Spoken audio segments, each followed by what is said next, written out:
A California man was recently awarded nearly $2 million by a judge for being sent back to jail after refusing to take part in a faith-based drug treatment program.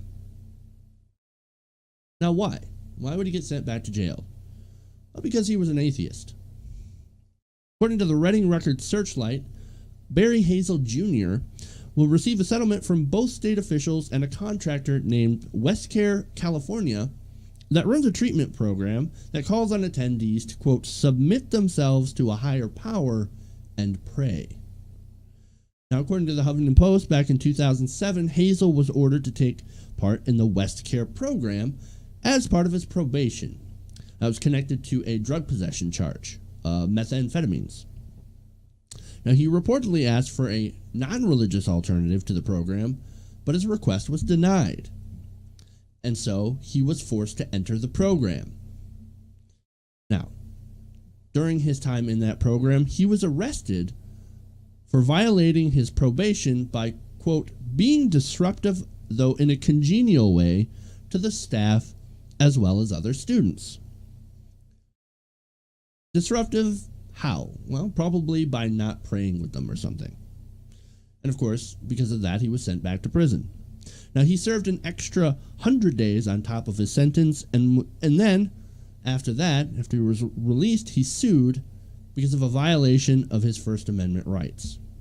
Now, originally, a district court refused to award him damages, while still upholding his argument. We agree your First Amendment rights were violated, but we're still not going to give you any money for it. So fuck off. That's nice. But last year, a federal appeals court stepped in and said, no, the damages were mandatory. In cases like his, damages are mandatory. Awesome.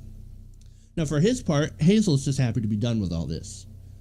And, making out with $2 million, not so bad.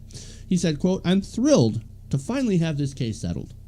It sends a clear message to people in a position of authority, like my parole agent, for example, that they not mandate religious programming for their parolees, and for anyone else for that matter.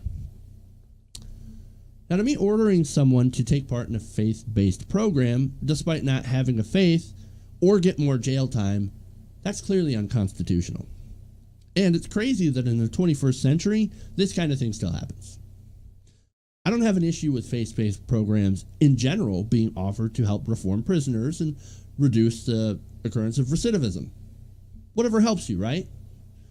But it's also a bit disturbing that taxpayer money is going to these places. Westcare is a contractor, which means it's being contracted by the state through tax money. Taxpayers are paying for prisoners to submit to a higher power and pray.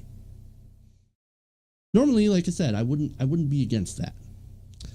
And it would be okay if other religions or non-religious programs to help prisoners get over drug addictions or whatever also be offered with that same state money. It's either a one or none kind of thing, right? It's you need to offer them all.